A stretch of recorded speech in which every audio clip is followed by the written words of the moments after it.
دیکھیے، میں آپ کو عرض کروں کہ آج دنیا میں انفارمیشن اور مس انفارمیشن ایک بہت بڑا ہتھیار بن گیا ہے۔ ابھی ورلڈ اکنامک فورم میں جو ڈیووس میں ہوا 2024 کا، وہاں پہ دنیا کے لیڈر سے پوچھا گیا کہ دنیا کو 10 سب سے بڑے رسک کون سے سامنا ہے، تو انہوں نے نمبر 1 پہ ایٹمی جنگ کا ذکر نہیں کیا، انہوں نے نمبر 1 پہ کلائمیٹ چینج کا ذکر نہیں کیا، انہوں نے نمبر 1 پہ مس انفارمیشن کا ذکر کیا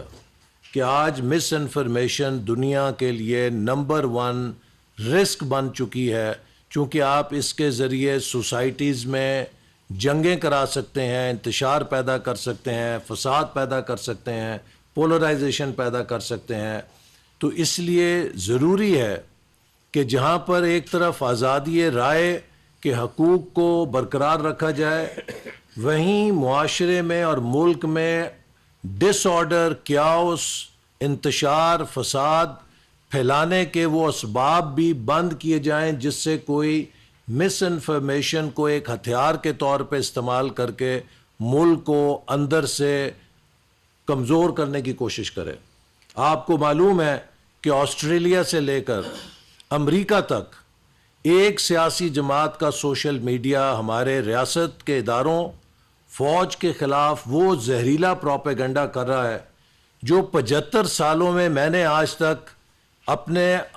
دشمن ملک یا اس کی ایجنسیوں کی طرف سے بھی ہوتے نہیں دیکھا۔ ان میں بھی اتنی جرت نہیں تھی کہ وہ اس قسم کا زہریلا بیہودہ پروپیگنڈا یا جنگ کر سکے ہمارے خلاف۔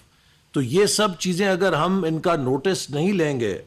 تو پاکستان کو تو یہ دیمک کی طرح اندر سے کھوکھلا کر دیں گی ہم۔ اور یہ بھی آپ نے بات کی کہ 2017-18 میں جو سازش ہوئی، ایک ہستی بستی حکومت، ملک، معیشت جو سی پیک کی پشت کے ساتھ ٹیک آف، اس کو کریش کر کے اس کے اندر یہی لوگ اس وقت پی ٹی آئی اور T L P hand and gloves تھے فیض آباد دھرنے کے اندر۔ انہوں نے اس جو محمود قریشی صاحب دھرنے میں بیٹھے ہوئے تھے، وہ بیٹھے ہوئے تھے، انہوں نے ہمارے گھروں پر حملے کیے، پی ٹی آئی شامل تھی اس کے اندر ان کے ساتھ مل کر، اور انہوں نے فتوے جاری کیے پورے۔ اس سازش کی قیمت آج بھی 24 کروڑ عوام اپنے بجلی کے بلوں کی صورت میں، مہنگائی کی صورت میں اور نوجوان بے روزگاری کی صورت میں دے رہے ہیں۔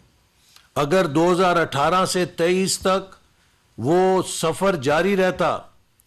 کل کا دن ایک سیاہ دن ہے، 28 جولائی 2017 کو جب ایک منتخب وزیر اعظم کو اسی سازش کے تحت نااہل کر کے ملک کو ایک بحران کی طرف دھکیلا گیا اور وہ پورا سی پیک کا منصوبہ تباہ کیا گیا۔ اور آپ نے دیکھا کہ جب بھی سی پیک چلنے لگتا ہے اس ملک کے اندر انتشار کے چہرے سامنے آ جاتے ہیں۔ اب سی پیک 2 شروع ہونے لگا ہے، پھر چین نے کہا ہے ہم آپ کی مدد کرنے کے لیے تیار ہیں، پھر انتشار کی آوازیں اٹھنی شروع ہو گئی ہیں، پھر فسادی میدان کے اندر سرگرم ہو گئے ہیں جو نہیں چاہتے کہ پاکستان ٹیک آف کرے۔ تو اس لیے ہمارا فرض ہے کہ ہم ملک کے اندر امن، استحکام، پالیسیوں کے تسلسل اور اصلاحات کے ایجنڈے پر کاربند رہیں، جس طرح چین نے ترقی کی ہے، جس طرح ملیشیا نے ترقی کی ہے،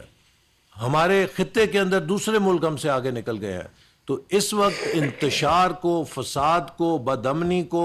عدم استحکام کو، بے یقینی کو روکنا ملک کی سلامتی کا تقاضا ہے، کیونکہ اگر اس کی وجہ سے ہماری معیشت مزید بحران کی طرف گئی تو پھر شاید بیل آؤٹ پیکج بھی کوئی ہمیں نہیں دے گا۔ تو لہذا زیرو ٹالرنس کی، جو بھی ملک میں بدامنی پھیلائے گا، جو بھی ملک میں عدم استحکام پھیلائے گا، اس کا مقابلہ اسی طرح کیا جائے گا جیسے وہ ہماری قومی سلامتی کے ساتھ کھیل رہے ہیں۔